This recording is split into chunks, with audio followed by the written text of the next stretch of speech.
Vitamin A का technical name क्या है? रेटिनॉल। कुछ लोग और जोड़ रहे हैं, मैं इनको जोड़ लूं पहले। तो अभी हमने कहा कि पिछली क्लासेस हमने क्या पढ़ा वो याद होना चाहिए, है ना। कुछ मैंने आपको नाम पूछे हैं तो आपको पीडीएफ डाउनलोड करना चाहिए और उनके बारे में जो डिटेल्स हैं वो पढ़ना चाहिए, क्योंकि जितना आप याद करोगे तभी तो आगे हम उसको कनेक्ट कर पाएंगे।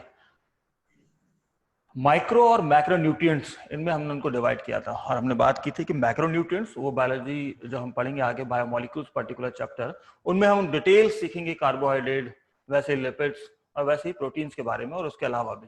लेकिन माइक्रो न्यूट्रिएंट्स में जो इंपॉर्टेंट जो इंग्रेडिएंट है उनमें जैसे हमने विटामिन की बात की, आज जो है आज हम मिनरल्स के बारे में सीखेंगे और उसके बाद डाइजेस्टिव सिस्टम में भी आगे हम बढ़ेंगे। तो मिनरल्स क्या है और मिनरल्स को हम कैसे डिफाइन कर सकते हैं, तो let's see what is the meaning of minerals.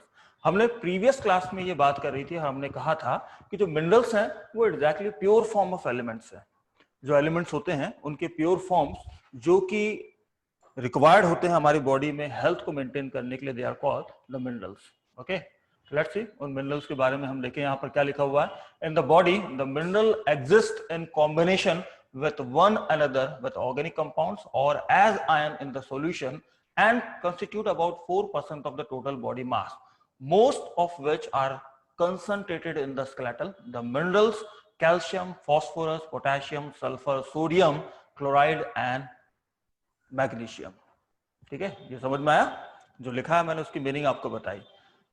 एक जनरल सा अगर आपको अंडरस्टैंड करना है तो आप ये समझिए कि सभी ने आरबीसी का नाम सुना है। RBC stand for red blood cells. Red blood corpuscles, cell नहीं है, इस पर भी हम बाद में कभी बात करेंगे। This is exactly not the cell, क्योंकि सेल होने के लिए न्यूक्लियस चाहिए और आरबीसी में न्यूक्लियस लैकिंग होता है, इसलिए उसको हम सेल की जगह कार्पसल्स कहते हैं। अब चलो, इसका टेक्निकल नेम होता है एरिथ्रोसाइट। अब यहां पर एक इंपॉर्टेंट इसका ingredient which is called the HB और द हीमोग्लोबिन। ठीक है, हीमोग्लोबिन का सिंबॉलिक इस तरीके से हम रिप्रेजेंटेशन कर सकते हैं। इसमें हम जब उसकी स्पेलिंग लिखेंगे तो हम लिखेंगे HAE हीम और आगे लिखेंगे ग्लोबिन। तो ग्लोबिन जहां पर ये जो है this is what, this is a kind of protein, ये प्रोटीन नेचर का हो गया। लेकिन यहां जो सामने प्रीफिक्स लिखा हुआ हीम, ये हीम किसको रिप्रेजेंट कर रहा है? आयरन को रिप्रेजेंट कर रहा है। ठीक है, आयरन। ये आयरन क्या प्रोटीन है? नहीं, आयरन तो आयरन है, आप जानते हैं this is one of the element. ये एलिमेंट में कौन सा एलिमेंट है? ये मेटल कैटेगरी में आता है ना। तो ये जो मेटल है this is required for the formation of what, this haemoglobin. Haemoglobin बनेगा तभी तो ये क्या करेगा, ऑक्सीजन और कार्बन डाइऑक्साइड इन गैसेस को ट्रांसपोर्ट करेगा। अगर इस आयरन की डेफिशिएंसी हुई, if the body is lacking this iron, सीधे सीधे हीमोग्लोबिन काउंट कम हो जाएगा। हीमोग्लोबिन लेवल कम हुआ तो ऑक्सीजन कार्बन डाइऑक्साइड ट्रांसपोर्टेशन वो प्रॉपर नहीं हो पाएगा। Overall this is called the deficiency of blood, और टेक्निकली इसको बोलेंगे तो हम बोलेंगे एनीमिया। एनीमिया, ईमिया जो था this is representing the blood, जबकि जो एन है हम कह रहे हैं ब्लड की डेफिशिएंसी। तो ब्लड की डेफिशिएंसी के पीछे एग्जैक्ट रीजन क्या था? Deficiency of iron. Deficiency of iron. तो deficiency of iron that leads the anaemia condition. Okay, यहां ये एग्जांपल मैंने आपको इस तरीके से बताया ताकि आप कनेक्ट कर सकें कि how this element which is it was exactly a metal responsible for maintaining the normal body। हमारी बॉडी में जो मेंटेनेंस है उनमें जो प्रोसेस होती है उनको मेंटेन करने के लिए कैसे रिस्पॉन्सिबल है। वैसे आपने बहुत ही बार आपने जो एडवर्टीजमेंट है उसमें सीखा होगा आयोडीन। आयोडीन खाने से हमारे अंदर जो कुछ चीजें हैं लाइक द गॉइटर, ये डिसऑर्डर जो है वो नहीं होता। ऐसे ही प्रेगनेंसी के टाइम पर अगर आयोडीन की डेफिशिएंसी हो जाए तो जो ग्रोइंग फीटस है उसका मेंटल जो डेवलपमेंट है प्रॉपर नहीं हो पाता, that leads the mental retardness. तो ये जो कुछ है मेंटल रिटार्डनेस समझ में आता है, मानसिक जो विकास है वो प्रॉपर नहीं हो पाता। तो ये आयोडीन गवर्नमेंट ने कैसे कंपलसरी कर दी? सब कोई नमक तो खाते हैं, है ना, और आयोडीन को पूरे साल भर में 2 या 3 ग्राम खाना है। सभी को मालूम है कि जरूरी है खाना है, लेकिन लोग खाएंगे भूल जाते हैं। किसी ने मेडिसिन लिया, एक ही बार में उसका टैबलेट का अमाउंट इतना ज्यादा है कि साल भर खाना है, उसके बाद वो भूल गया कि अच्छा पिछले साल खाए थे, अच्छा वो साल खत्म नहीं हुआ, अभी खाने का सही टाइम है या नहीं, ऐसे कंफ्यूजन रहेंगे। तो किस तरीके से उसको मेंटेन किया जाए? तो उसको मेंटेन करने का सीधा तरीका है कि सीधे सीधे जो टेबल सॉल्ट होता है अगर उसके थ्रू ट्रांसपोर्ट मतलब खिला दिया जाए तो वह हर किसी को पहुंचाया जा सकता है।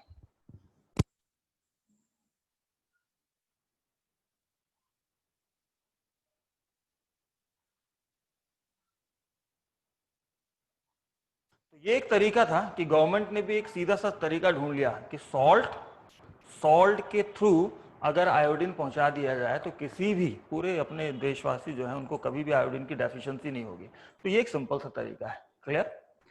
तो यहां पर जैसे आयोडीन, आयरन, मैंने इनकी इंपॉर्टेंस बताई। तो this iodine and iron, this all are what, this are called the minerals. ये सारे मिनरल्स की कैटेगरी में आते हैं।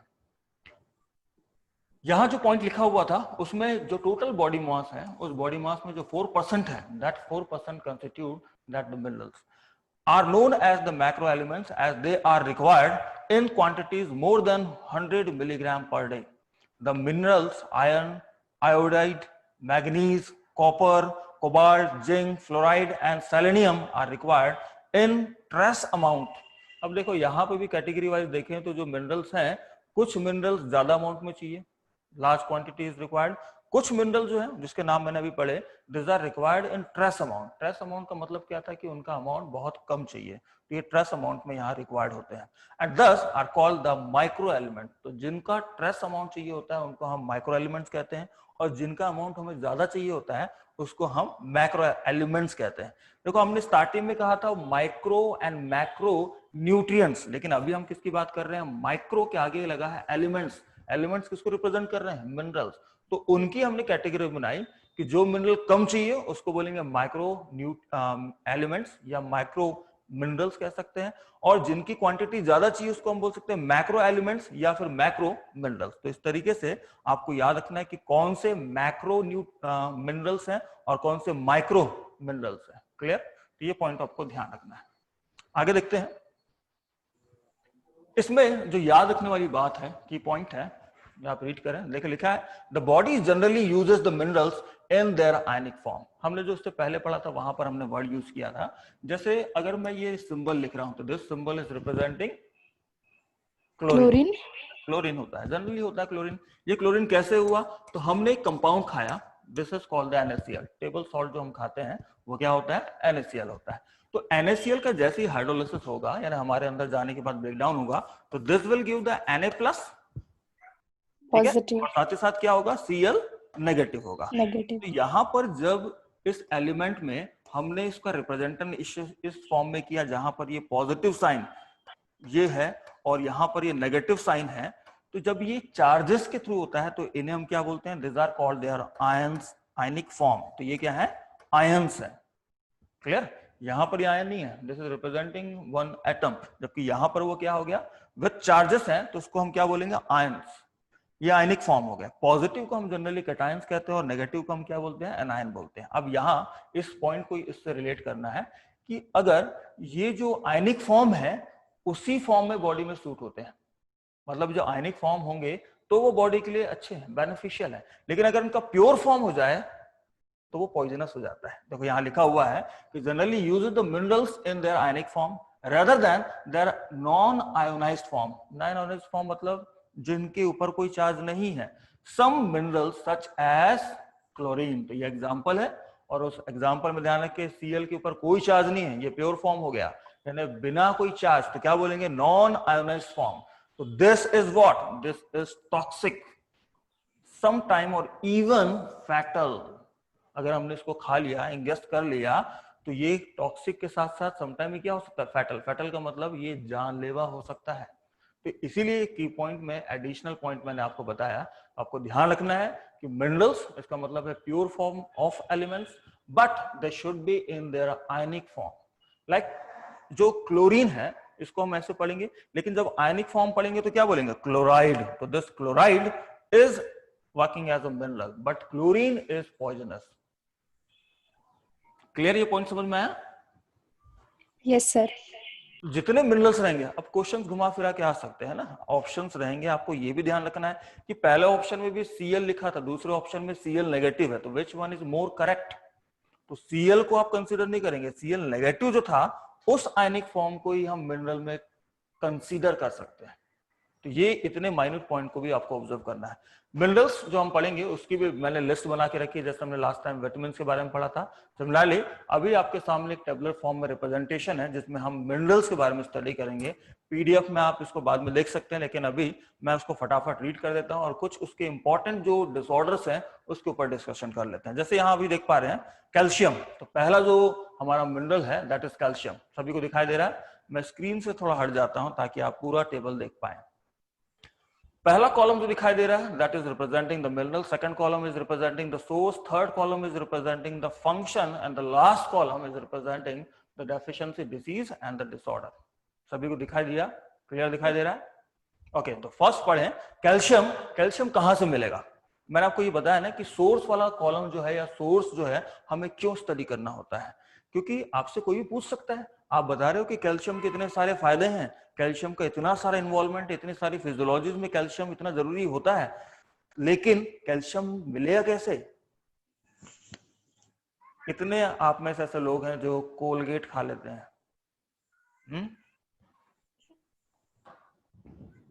कौन खाता है कोलगेट? ऋतुजा?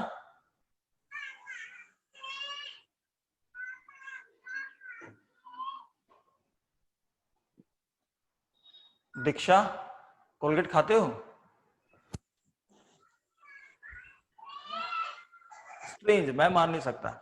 जो बच्चे होते हैं वो जनरली टेस्ट चेंज करने के लिए या फिर जब टूथपेस्ट करते हैं तो उस टाइम पर कोलगेट तो खाते हैं। तो बताइए, लोग तो खाते होंगे, आई एम श्योर, मुझे मालूम है। तो वो जो कोलगेट खाते हैं वो टेस्टी लगता है, लेकिन आपको मालूम होना चाहिए उसमें भी क्या था? कैल्शियम था। कुछ लोग होते हैं जो मिट्टी खा लेते हैं, सॉइल, वो भी खा लेते हैं। अब सॉइल में तो हर चीज है, कैल्शियम तो है ही, उसके अलावा बाकी मिनरल्स भी हैं। मिनरल्स भी है। तो क्या ये खाना सही है? खासकर आपने सुना भी होगा ना कि प्रेगनेंसी के टाइम पे कुछ फीमेल्स ऐसी होती हैं जिनको चॉक पहले खाएंगे तो उन्हें टेस्टी नहीं लगेगा, लेकिन उस टाइम पर जब कैल्शियम की डेफिशिएंसी होती है उसका टेस्ट ज्यादा आता है, तो लोग चॉक खा लेते हैं। वो जो स्लेट पट्टी होती है उसमें कलम से लिखते हैं वो उसको खा जाते हैं।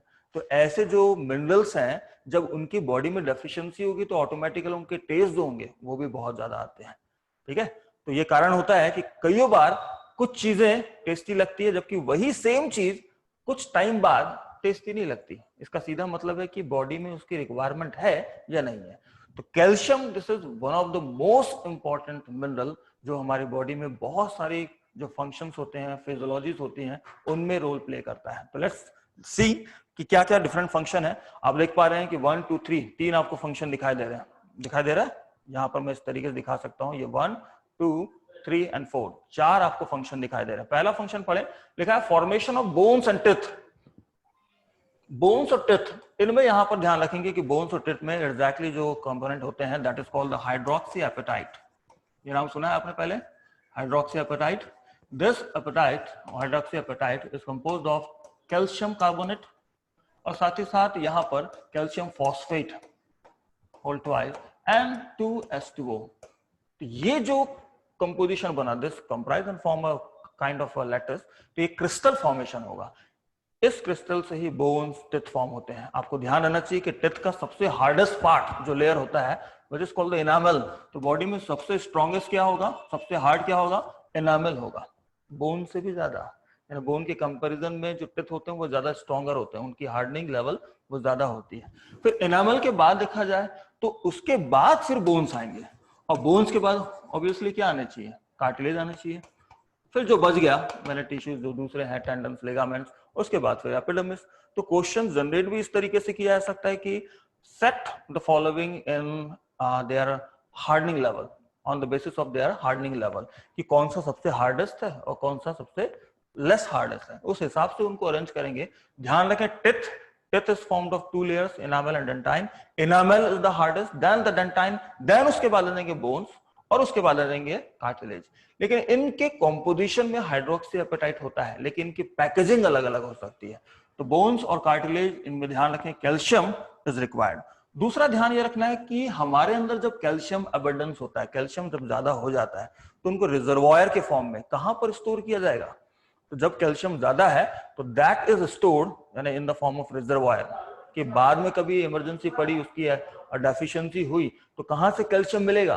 तुरंत तो खाने से वो नहीं मिल पाएगा। तो हमारे अंदर ही क्या होते हैं? वो एक साइक्लिक फॉर्म में चला आता है कि ज्यादा हुआ तो स्टोर कर लो, कम हुआ तो उस स्टोरेज से वापस ले लो। तो वो जो स्टोरेज है वो क्या है, दैट इज द बोन्स।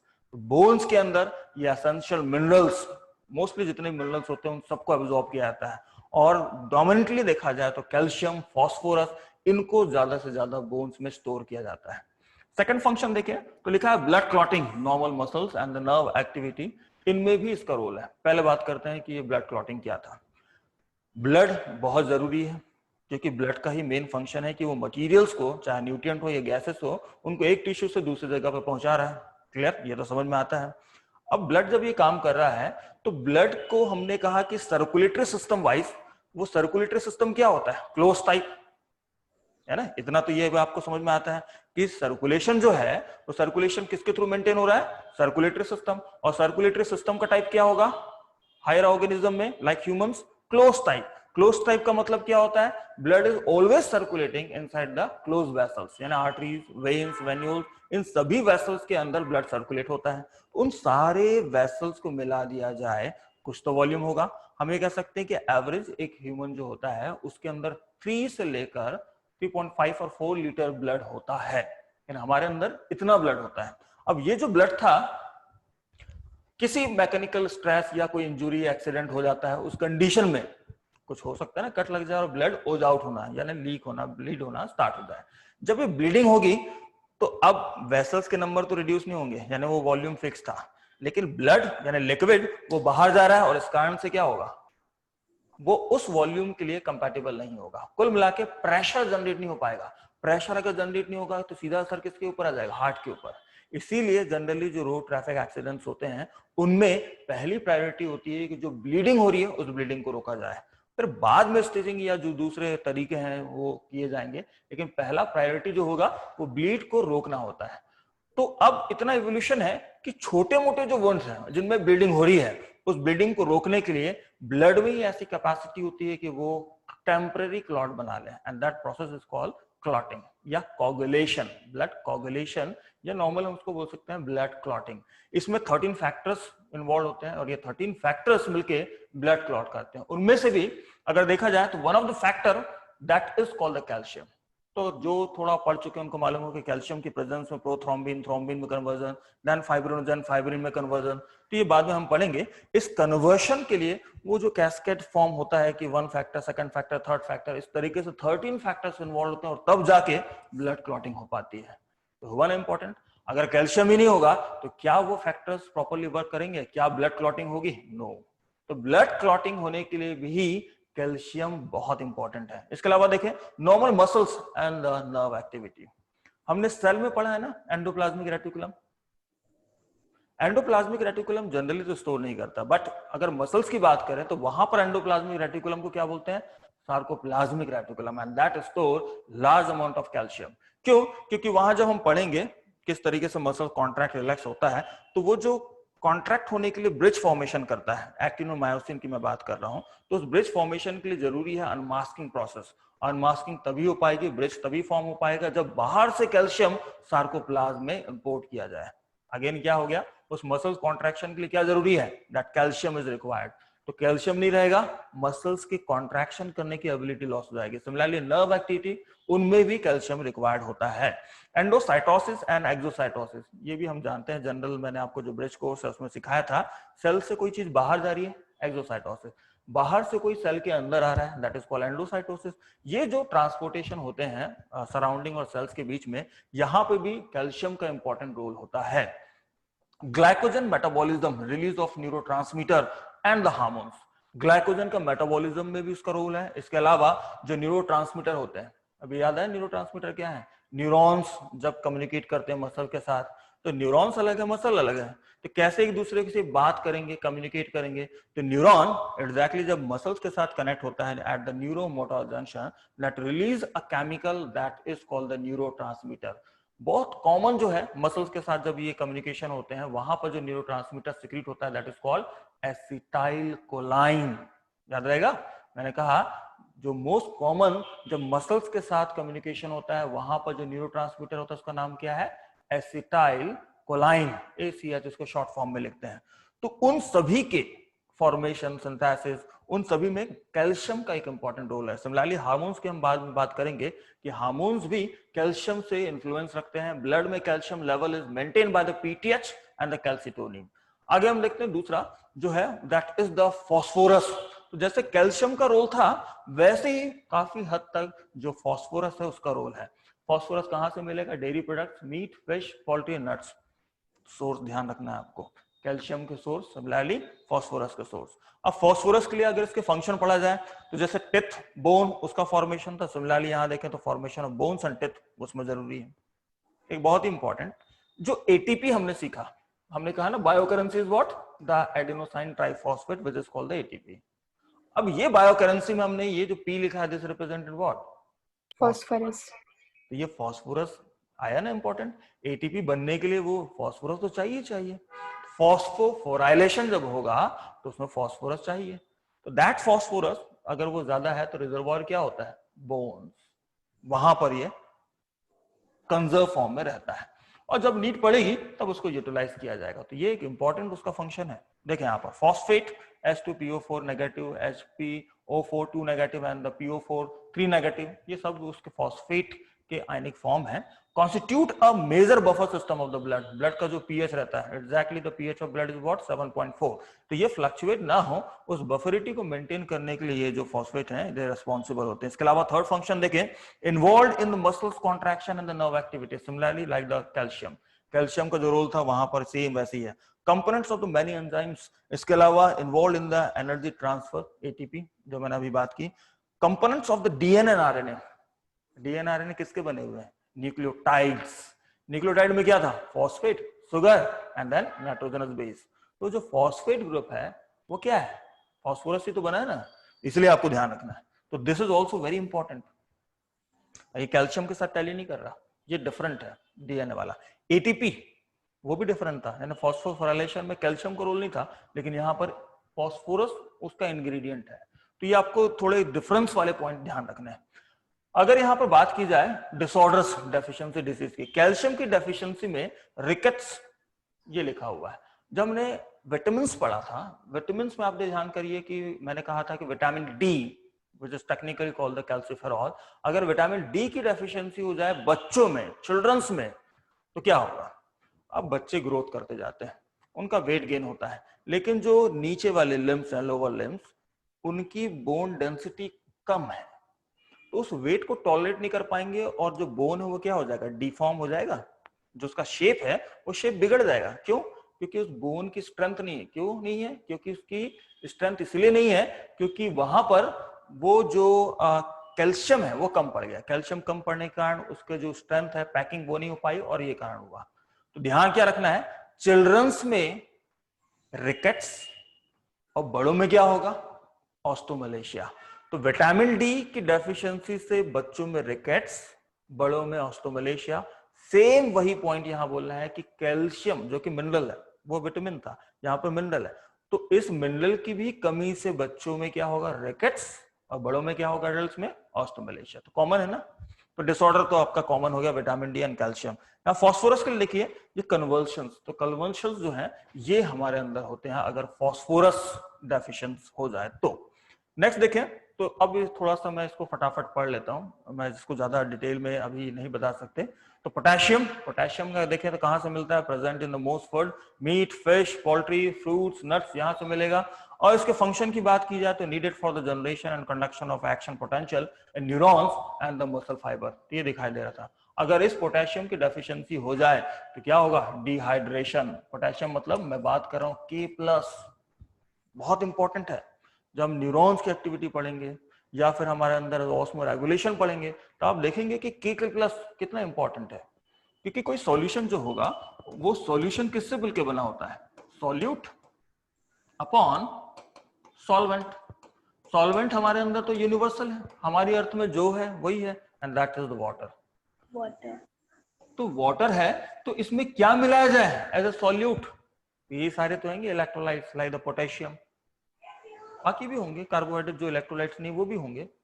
तो ये सारे जो कंपोनेंट्स थे, चाहे वो डिसॉल्व स्टेट में हो या फिर डिसॉल्व स्टेट में नहीं हो, but they are behaving as a solute. तो डिसॉल्व रहते हैं मोस्टली उनमें अगर देखा जाए तो ये जो इलेक्ट्रोलाइट्स हैं ये बहुत ज्यादा इंपॉर्टेंट होते हैं। तो सॉल्वेंट में जितने ज्यादा सॉल्यूट होंगे उतना ही सॉल्यूशन का कंसंट्रेशन मेंटेन होगा, यानी ओवरऑल सॉल्वेंट का लेवल मेंटेन होगा।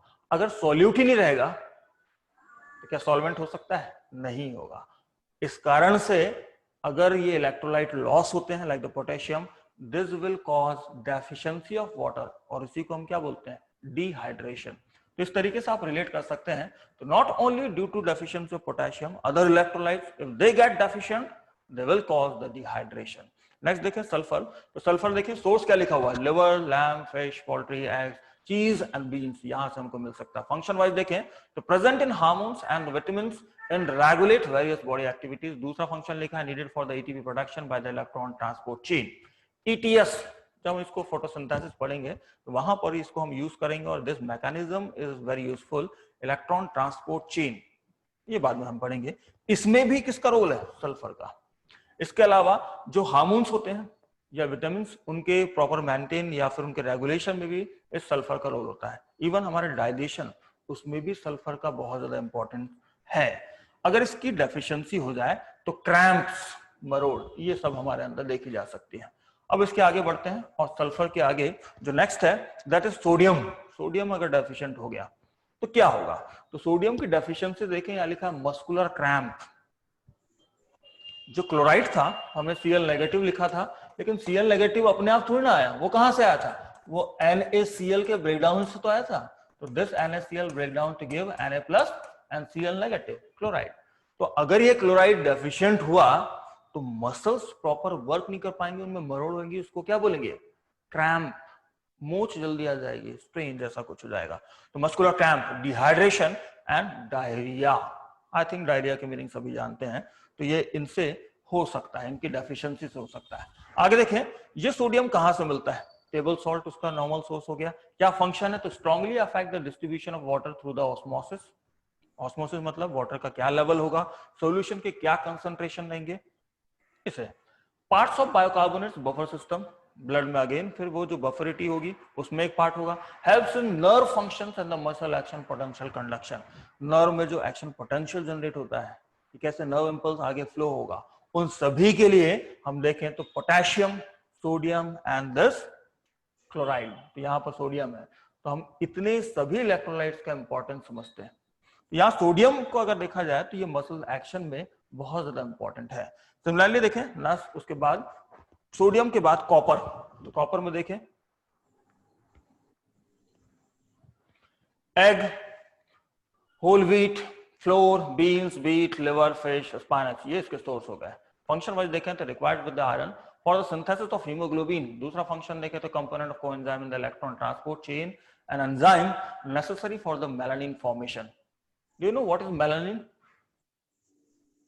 हमारी स्किन जो होती है, उस स्किन का जो पिगमेंटेशन होता है, सभी के स्किन का कलर होता है ना स्पेसिफिक, तो वो जो पिगमेंटेशन है that is due to presence of chromatophore which is called the melanin. तो इस मेलानिन के प्रोडक्शन में किसका यूज है? कॉपर। ये ध्यान रखना है। अब अगर ये नहीं होगा तो वो प्रॉब्लम्स कॉज होंगी। यहां पर एक मेजर जो डिसऑर्डर है वो लिखा हुआ है and that is blood deficiency which is also known as anaemia. तो आप ध्यान रखें, कॉपर, उसकी डेफिशिएंसी से एनीमिया होता है। बाद में हम और भी सीखेंगे, तो आपको ये मालूम होना चाहिए कि मिनरल्स का अमाउंट ज्यादा भी नहीं होना चाहिए। जैसे विटामिन अगर ज्यादा हो गया तो क्या होता है? Hyper vitaminosis. कम हो गया तो हाइपोविटामिनोसिस, तो वो तो समझ में आता है। वैसे मिनरल्स जो हैं, इनका कंसंट्रेशन बॉडी में ज्यादा हो जाए तो उससे भी डिसऑर्डर होते हैं। तो सभी से नहीं होते, लेकिन कुछ से स्पेशली होते हैं। लाइक द कॉपर, अगर वो ज्यादा हो गया तो डिसऑर्डर, कम हो गया तो डिसऑर्डर। तो इनको भी हमको ध्यान रखना है, इनसे रिलेटेड भी क्वेश्चन आते हैं। और 10th लेवल पे आई थिंक आपने इतना जो डेफिशिएंसी है और हाइपर जो अमाउंट होता है उससे क्या डिसऑर्डर होते हैं वो मालूम ही होगा। आप मुझसे कोई आप लोगों में से बताएगा कि Wilson disease is caused due to what? Deficiency of copper, या फिर कॉपर ज्यादा होने से होता है, या फिर not related with the copper? Class 10 का क्वेश्चन है। क्लास 10 में आपने ये सब मिनरल्स, विटामिन के बारे में पढ़ा है। ओके, ठीक है, ये आप याद करिए। देखें नेक्स्ट, दूसरा जो कोबाल्ट है, कोबाल्ट लिखा हुआ है। कोबाल्ट कहां से मिलेगा? तो liver, kidney, milk, egg, cheese, meat, ये सोर्स हो गए। As part of the daily requirement for erythropoiesis, मतलब एरेथ्रोपोइसिस का मतलब होता है ब्लड फॉर्मेशन, तो ब्लड फॉर्मेशन में भी ये कोबाल्ट का रिक्वायरमेंट है। हमने विटामिन B12 का नाम ही लिखा है, साइनोकोबालामाइन, याद है? Vitamin B12 is called साइनोकोबालामाइन। तो साइनोकोबालामाइन इसका मतलब क्या है? उस विटामिन के सिंथेसिस में भी कोबाल्ट जरूरी है। तो अगर कोबाल्ट ही डेफिशिएंट होगा, विटामिन प्रॉपर नहीं बन पाएंगे और वो एरेथ्रोपोइसिस नहीं कर पाएगा, यानी ब्लड फॉर्मेशन नहीं कर पाएगा, एनीमिया। ठीक है, तो ब्लड से रिलेटेड। नेक्स्ट हम देखें जिंक। तो देखें जिंक के बारे में क्या लिखा हुआ है। देखिए सोर्स क्या लिखा हुआ है, तो wide spread in the many food specially the meat, जबकि वहीं पर जो फंक्शन उसमें लिखा है as component of carbonic anhydrates important in carbon dioxide metabolism, necessary for the normal growth and the wound healing, normal taste sensation and the appetite and normal sperm count in the males। इन सारे इतने सारे function जो हैं ये maintain कौन करता है? Zinc maintain करता है। वहीं पर तीसरा हम उसका फंक्शन देखें तो as component of the peptidase involve in protein digestion, deficiency will cause the poor growth and slow sexual development. Zinc is also required. Zinc से रिलेटेड एक और पॉइंट आप ध्यान रखेंगे, कुछ एनिमल्स होते हैं, जब आपने ऑब्जर्व किया हो नाइट टाइम पर, रात हो जाती है और हम कभी बाइक या कार से जाते हैं, तो जैसे ही हमारी जो व्हीकल का लाइट डॉग्स के ऊपर पड़ता है, उनकी डॉग्स की, यानी मैं बात कर रहा हूँ जो स्ट्रीट डॉग होते हैं, उनकी आंखें ऐसे बल्ब जैसे चमकती हुई दिखाई देती हैं। देखा है ना सभी ने? रिफ्लेक्शन अलग होता है, लेकिन वहां देखो ऐसा लगेगा कि उनकी आईज उसको बल्ब से रिप्लेस कर दी, इतना ज्यादा ग्लो करता है। और अगर वाइल्ड एनिमल्स की बात की जाए, लाइक जो नॉकटर्नल्स होते हैं, उनमें वो बहुत ज्यादा होता है, लाइक लॉयन, या फिर जो नाइट के टाइम पे एक्टिविटी करते हैं वो रात में देख पाए, इसीलिए जो थोड़ी लाइट भी उनकी आईज के अंदर जाती है वो बार बार रिफ्लेक्ट होती है, उस कारण से उनके लिए डीम लाइट में भी देखना पॉसिबल होता है। तो आईज के अंदर जो रिफ्लेक्शन है उसको मेंटेन करने के लिए वो रिफ्लेक्टर मिरर लाइक मेम्ब्रेन बनाने का काम वो कौन करता है? जिंक करता है। ठीक है, केमिस्ट्री में क्वेश्चन आएगा तो बताएंगे, बायोलॉजी में आएगा तो क्या बताएंगे? जिंक के कारण जो मेम्ब्रेन बनी, that membrane is called tapetum. Clear? तो ये जनरली बाकी एनिमल्स जो डायurnals होते हैं, जो दिन के टाइम पर एक्टिवेट होते हैं, उनमें नहीं होती, लेकिन जो रात के टाइम पर एक्टिवेट होते हैं, निशाचर जिसको हम हिंदी में कहते हैं, नॉक्टर्नल्स, उनमें ये प्रेजेंट होती है। तो याद रखें, ये भी एक इंपॉर्टेंट क्वेश्चन है जो जनरली पूछा जाता है। फ्लोराइड, अब ये फिर से कोलगेट के साथ जुड़ा हुआ है। कोलगेट अगर खाते हैं तो कोलगेट में अगर देखा जाए तो कैल्शियम के अलावा जो टिथ की हेल्थ होती है, टिथ की हेल्थ यहां लिखा है टूथ डिके, उसको इनहिबिट करता है। तो टिथ की नॉर्मल हेल्थ की अगर बात करें तो वो कौन मेंटेन करता है? फ्लोराइड। इसीलिए जनरली जो टूथपेस्ट होते हैं उनमें फ्लोरीन किस फॉर्म में रहता है? उसके आयनिक फॉर्म, यानी फ्लोराइड, है ना? फ्लोरीन नहीं कहना, उसको क्या कहना है? फ्लोराइड। कैसे लिखेंगे? F negative. सिर्फ F लिख देंगे, फ्लोरीन कह दिया मतलब टॉक्सिक हो गया, फ्लोराइड का मतलब दिस इज ओके। तो ये टूथ डिके उसको इनहिबिट करता है। अभी तो नए प्रोडक्ट आ गए पतंजलि, उसमें फ्लोराइड नहीं है, लेकिन उसमें बाकी हर्ब्स हैं, मुझे तो पसंद है, तो उसमें बाकी हर्ब्स जो है वो अच्छा काम करते हैं। लेकिन अगर थोड़ा सा देखा जाए लेबोरेटरी या ज्यादा एलोपैथिक फॉर्म में, तो सीधे सीधे पहले के पेस्ट में ये जो फ्लोरीन है फ्लोराइड के फॉर्म में वो मिला दिया जाता था। कुछ बच्चे खा लेते हैं और उस कंडीशन में ये फ्लोराइड स्टमक में जाके एक्यूमुलेट हो जाता है, टेस्टी लगता है, लेकिन ये फ्लोरोसिस कॉज करता है। अगर एक्स्ट्रा फ्लोरीन हो जाए तो हमारे दांत जो होते हैं वो पीले दिखाने लगते हैं। ठीक है, तो इसीलिए हर चीज लिमिट में होनी चाहिए। देखो, deficiency will cause the dental caries, दांत से रिलेटेड जो प्रॉब्लम्स हैं वो आ जाती है। सेलेनियम, नेक्स्ट हम देखें तो सेलेनियम उसमें लिखा है source wise seafood, meat, chicken, tomatoes, egg yolk, milk, mushroom, garlic, cereal grains, growth in selenium rich soil, इन सभी से मिलता है। क्या फंक्शन है? तो फर्स्ट फंक्शन लिखा है needed for the synthesis of thyroid hormones, sperm motility and proper functioning of the immune system. Immune system में देखें यहां पर सेलेनियम का एक यूज है, जो एंटीबॉडीज फॉर्मेशन होता है वहां पर एक इंपॉर्टेंट उसका इंग्रेडिएंट वो ये प्रेजेंट होता है। तो ये ध्यान रखें कि इम्यून सिस्टम अगर बूस्ट करना है तो हमारे खाने में सेलेनियम, जो कि कम अमाउंट में चाहिए बट जरूरी है। सोर्स क्या लिखा था? सी फूड, तो याद रखें। Function as an antioxidant and inactivates free radicals, ठीक है, यानी डिटॉक्सिफिकेशन का काम करता है। थर्ड फंक्शन देखें तो prevents chromosomes breakage and may be involved in preventing the certain birth defects. कुछ बर्थ डिफेक्ट को ये रोक सकता है, क्रोमोसोम की जो टूटने वाली प्रोसेस होती है उसको ये रोक सकता है, इसी कारण से बर्थ डिफेक्ट को रोक सकता है। तो क्रोमोसोम प्रॉपर सेग्रीगेट होने चाहिए, प्रॉपर वो डिस्ट्रीब्यूट होने चाहिए, उसके लिए भी हम देख रहे हैं कि हमारे अंदर सेलेनियम इज मच रिक्वायर्ड। इसके अलावा prostate cancer, this prostate gland is associated with the male sex organ, तो यहां पर उसमें भी कैंसर, कोरोनरी आर्टरी डिसीज, उन सभी को रोकने में इस सेलेनियम का यूज होता है। Muscular dystrophy and the liver necrosis, this is generally observed in case of deficiency of selenium. Clear? तो ये हमने कुछ पढ़े, ये वापस से कैल्शियम फास्फोरस आ गया जो ऑलरेडी हमने डिस्कशन करे हैं। तो हमने अभी जो मिनरल्स हैं उनके बारे में डिस्कशन किया। अब इससे रिलेटेड आपके लिए कुछ क्वेश्चंस हैं, तो let's see what is the question.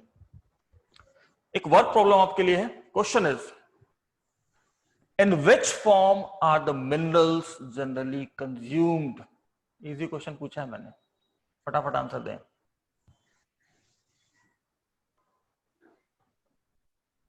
क्या बात है, आज मुझसे बात नहीं करने का मूड नहीं है क्या? कोई बात ही नहीं कर रहा?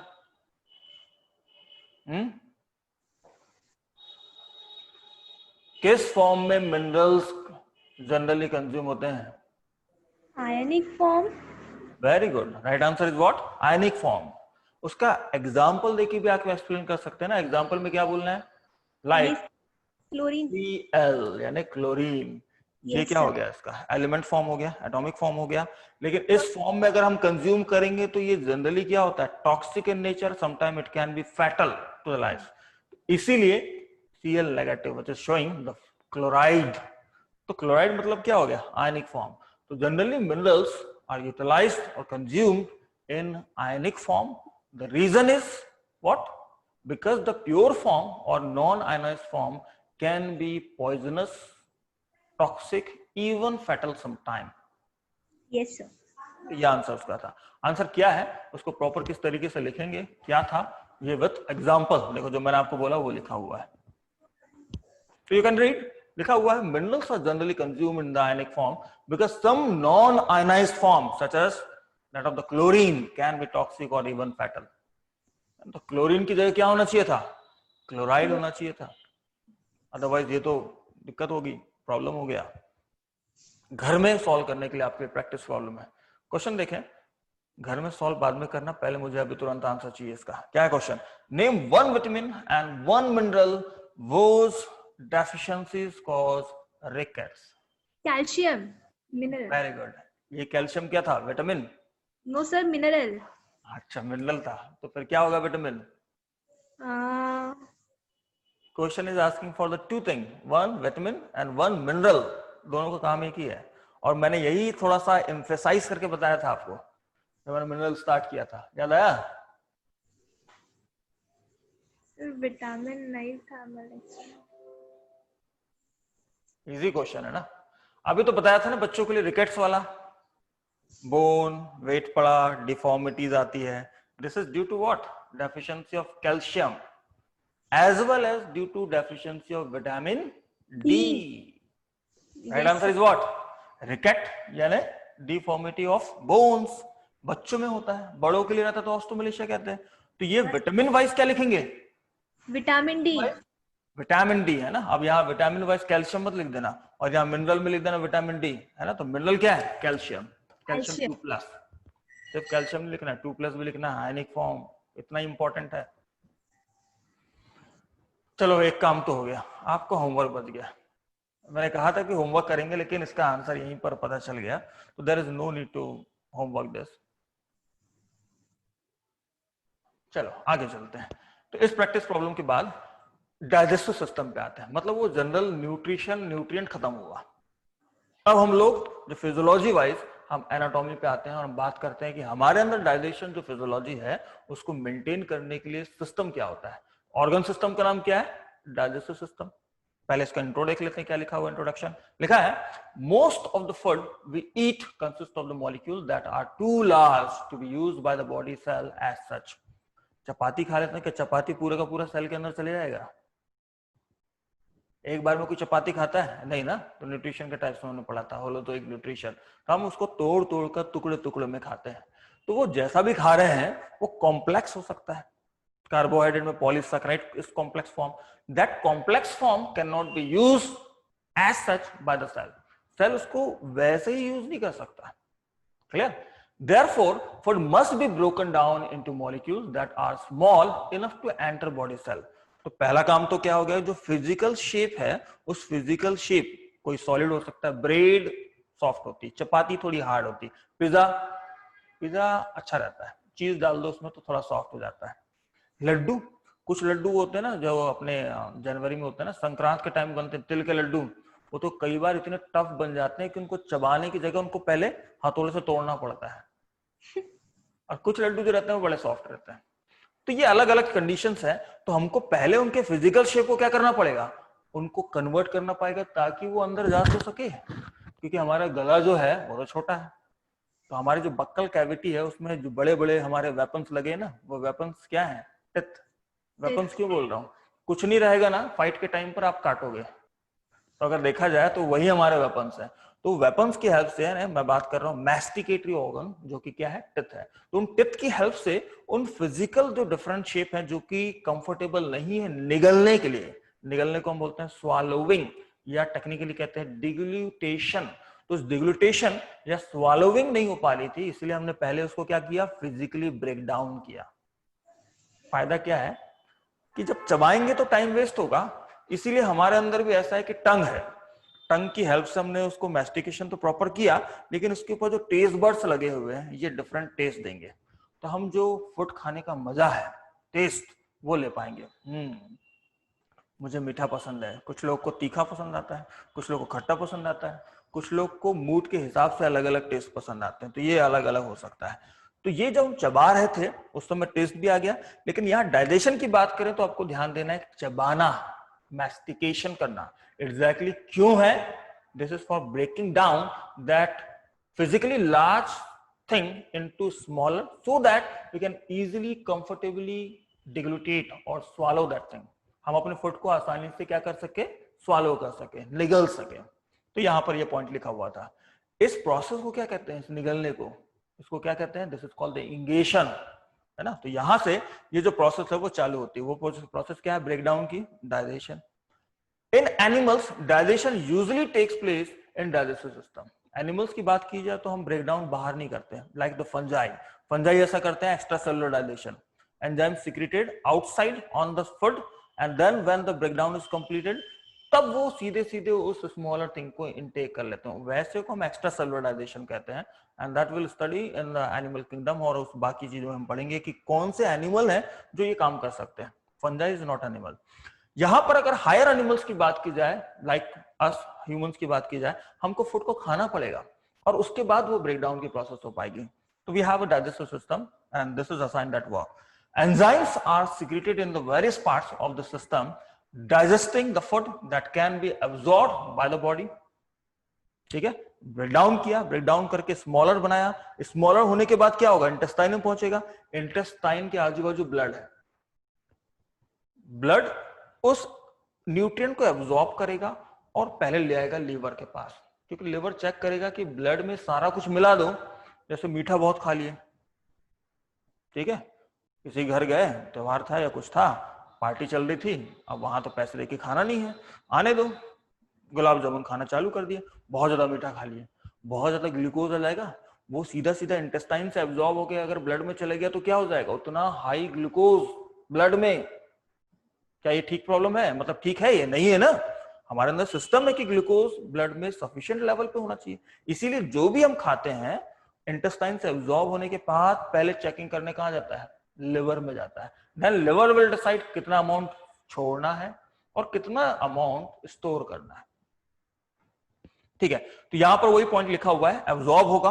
एब्जॉर्ब होने के बाद the organs that perform these functions form the digestive system. Overall the digestive system perform the 6 basic process.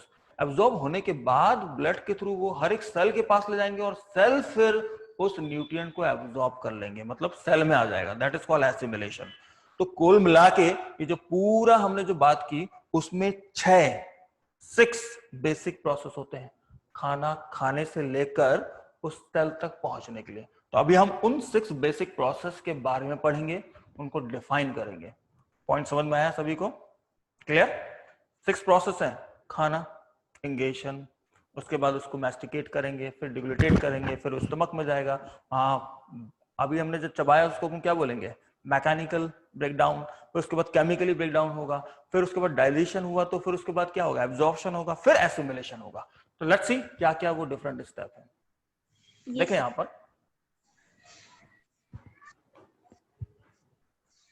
जो पहला स्टेप है, दिस इज इंगेशन। इंगेशन का मतलब क्या हो गया? खाने को मुंह में रखना। क्लियर? लिखा है this process involves taking food and liquids into the mouth. खाने में एयर नहीं हो सकती, कुछ लोग होता है कई बार एयर भी खाते हैं, लेकिन जनरली वो क्या होगा? फिजिकल स्टेट देखा जाए तो या तो सॉलिड होगा या तो लिक्विड होगा। तो हमने इन सॉलिड या लिक्विड जो कि फूड है इसको माउथ में रखा। इसको हम नॉर्मली कॉन्वर्सेशन में ईटिंग कहते हैं, technically this is called the ingestion. Clear? दूसरा देखें, सेकंड, अब उसके बाद क्या होगा? सिक्रीशन।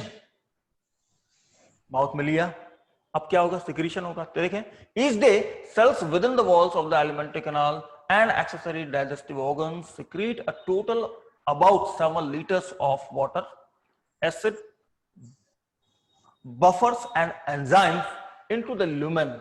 अब लुमेन मतलब जो इंटीरियर स्पेस है वहां पर ऑफ द कैनाल, उसकी हम बात कर रहे हैं। तो ओवरऑल पूरी प्रोसेस पढ़ी हमने। माउथ में लिया, उसको चबाया तो सलाइवा सिक्रीशन हुआ। फूड जब आगे जाएगा इसोफेगस में सिक्रीशन नहीं होगा, वहां म्यूकस सिक्रीट होंगे, लेकिन वो डाइजेशन का रोल प्ले नहीं करता। लेकिन जब वो स्टमक में जाएगा, स्टमक के एंजाइम्स, स्टमक के जो HCl है ये उसके साथ होगा, दैट इज ऑल्सो सिक्रीशन। उसके बाद जो इंटेस्टाइन में जाएगा, पैनक्रियाज से सिक्रीशन आएगा, लिवर से सिक्रीशन आएगा और इंटेस्टाइन की वॉल से भी सिक्रीशन आएगा। तो जितना भी डाइजेस्टिव ग्लैंड का सिक्रीशन आया ये इस प्रोसेस का नाम है सिक्रीशन। तो खाने इंगेशन के बाद क्या होता है? सिक्रीशन होता है। अब उसके बाद तीसरा में क्या कैटेगरी हम डाल सकते हैं? सिक्रीशन हुआ, प्रॉपर मिक्स करना पड़ेगा, तभी तो एंजाइम क्या करेंगे? ब्रेकडाउन की प्रोसेस कर पाएंगे। प्रोपल्शन, एक जगह पे था, माउथ से हमने पुश किया पीछे इसोफेगस के थ्रू स्टमक में आया, स्टमक में रुक नहीं जाएगा, कुछ देर होल्ड करेगा, लेकिन उसके बाद फिर वो फर्दर ब्रेकडाउन डाइजेशन की प्रोसेस के लिए स्टमक से निकलकर कहां आएगा? Small intestine. स्मॉल इंटेस्टाइन के पार्ट हमने सीखे थे, पहला हमने कहा था duodenum, then jejunum and then ileum. तो इस तरीके से वो धीरे धीरे आगे बढ़ेगा घूमते फिरते। जरूरी है कि प्रॉपर मूव कर सके, ठीक है? इसको हम बोलेंगे प्रोपल्शन। तो alternating contraction and relaxation of smooth muscles. यहां हमारी बोन्स को हिलाने के लिए क्या था? Skeletal muscles. लेकिन mouth, buccal cavity, pharynx, oesophagus, अगर इधर देखा जाए स्टमक, इंटेस्टाइन, वहां पर स्केलेटल मसल्स नहीं है, वहां पर कौन सी मसल है? स्मूथ मसल्स है। तो उन स्मूथ मसल्स में कॉन्ट्रैक्शन होगा, रिलैक्सेशन होगा, तब जाकर उस पाइप में वो फुट धीरे धीरे आगे बढ़ेगा। ऐसा मूवमेंट क्या कहलाता है? This is called peristalsis. This movement is called peristaltic movement. अगर मूवमेंट नहीं लगाना है, यू कैन सिंपली से द पेरिस्टाल्सिस। तो ये होता है।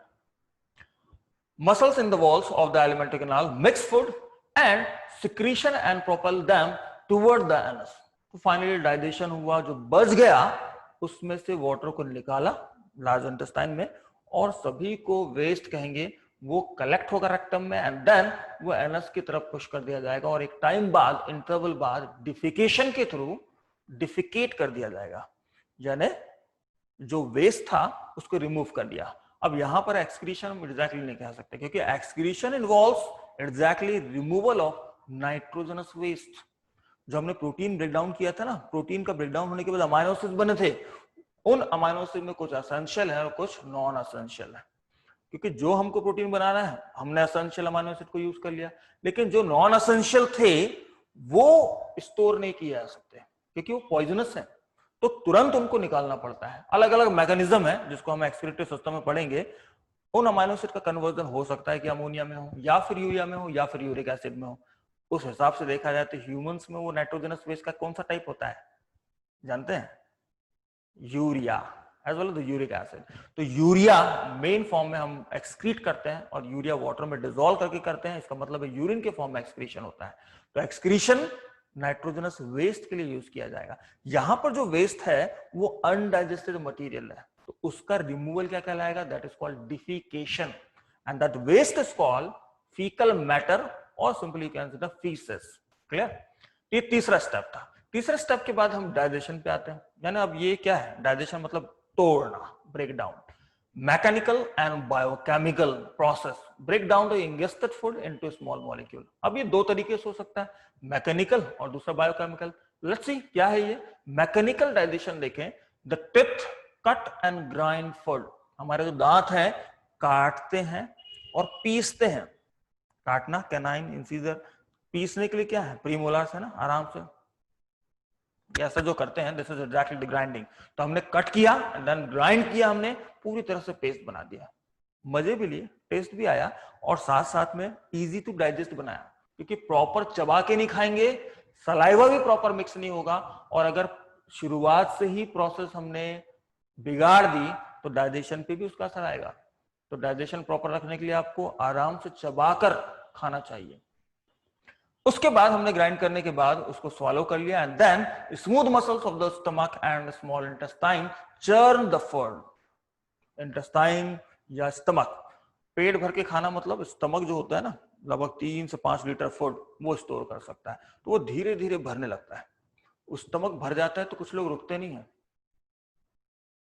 उसके ऊपर भी खाते हैं, ईसोफेगस तक, गले तक। बोलते हैं ना, अरे वहां मेरा तो इतना टेस्टी था, मैंने गले तक भर के खा लिया। Technically this is not possible, तो वो स्टमक में ही जाता है ना, ये मैं जोक कर रहा था। तो वो जो स्टमक है वो पूरी तरह से भर जाएगा, उसके ऊपर हम नहीं खाते हैं। अब स्टमक में जब भर जाता है तो वहीं से डाइजेशन चालू नहीं हो गया था। स्टमक में पूरी तरह से भरने के बाद HCl के साथ प्रॉपर मिक्स होगा, तो स्टमक ऐसे मूव करेगा, लॉन्गिट्यूडनल, हॉरिजॉन्टली मूव करेगा और साथ में ऑब्लिकल मूव भी करेगा। This is called churning movement. ऐसा होने से वो जो एंजाइम्स हैं प्रॉपर मिक्स होते हैं, HCl की प्रेजेंस में एंजाइम एक्टिवेट हो पाते हैं और तभी जाके डाइजेशन की प्रोसेस हो पाती है। First sight of digestion was the buccal cavity, जहां पर सलाइवा ने पहली बार वो केमिकल ब्रेकडाउन किया था। Second site of digestion is what? The stomach. और फाइनल साइट जो होगी वो क्या होगी? Small intestine. तो यहां क्योंकि हम मैकेनिकल की बात कर रहे हैं इसलिए हमने केमिकल को नहीं कहा, और हमने माउथ में चबाने की बात की, स्टमक में चर्निंग की बात की, और इंटेस्टाइन में मूवमेंट हुआ उसकी बात की। तो this is the mechanical digestion. लेकिन मैकेनिकल डाइजेशन के बाद पॉली मोनोफॉर्म में तो कन्वर्ट नहीं होगा, वहां एंजाइम्स लगेंगे। तो केमिकल कन्वर्शन जो होगा, केमिकली ब्रेकडाउन जो होगा, उसी को हम क्या बोलेंगे? Biochemical digestion. Let's see what is this. The large molecules of the carbohydrate, fat, proteins and nucleic acid in the food are split into smaller molecules by the hydrolysis. बाद में हम सीखेंगे जैसे ग्लूकोज और ग्लूकोज को जोड़ें तो उन दोनों के बीच में जब बॉन्ड बनता है तो H2O निकल जाता है, और जितने ज्यादा ग्लूकोज जुड़ते रहेंगे उतने H2O के मॉलिक्यूल निकलते जाएंगे। यानी ग्लूकोज इज द यूनिट, उसका पॉलीमराइजेशन हो रहा है, यानी एक यूनिट से बहुत सारी यूनिट जुड़ते जा रही हैं, तो इस पॉलीमराइजेशन में H2O बाहर निकल जाता है। तो उल्टा जब करो, यानी उस पॉलीफॉर्म को तोड़ना है, सिंपलेस्ट में क्या करना होगा? H2O को जोड़ना पड़ेगा। तो इसका ये मतलब नहीं कि वाटर में डाल दो तो हर चीज छूट जाएगी। That will required a catalyst, biocatalyst, which is exactly an enzyme. तो एंजाइम की प्रेजेंस में ही हो पाता है। तो ये ध्यान रखें, एंजाइम की प्रेजेंस में एडिशन ऑफ H2O, तब जाके वो स्मॉलर कंपोनेंट में ब्रेक डाउन हुए। That's why we using this term which is called the hydrolysis. Lysis मतलब ब्रेक डाउन, किसकी प्रेजेंस में? वाटर की प्रेजेंस में। वाटर ने कुछ रोल प्ले किया, and that's why this is called the hydrolysis. ये हाइड्रोलिसिस होगा। Digestive enzymes produced by the salivary glands, saliva secrete हुआ, उसमें क्या थे? एंजाइम्स थे। इसके अलावा टंग, उसके अलावा स्टमक, वहां से सिक्रीशन आया, पैनक्रियास से सिक्रीशन आया, स्मॉल इंटेस्टाइन से सिक्रीशन आया। टंग एग्जैक्टली ऐसा कोई सिक्रीशन नहीं कर रहा, टंग के नीचे जो सलाइवरी ग्लैंड है उसकी ओपनिंग होती है, इसलिए यहां मेंशन है।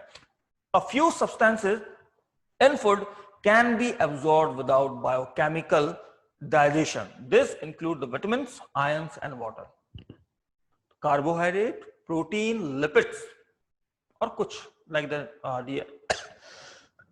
DNA, RNA, ये इनका ब्रेकडाउन हो सकता है। लेकिन विटामिन जो होंगे वो जैसे वैसे होंगे, मिनरल्स जो होंगे, आयंस जो होंगे, इलेक्ट्रोलाइट्स होंगे, वो जिस फॉर्म में वैसे ही उनको यूटिलाइज किया जाएगा। Even the H2O, water, water ऐसा नहीं कि हम उसको ब्रेक डाउन कर दे, हाइड्रोजन अलग कर दे और ऑक्सीजन अलग कर दे, दिस इज नॉट पॉसिबल।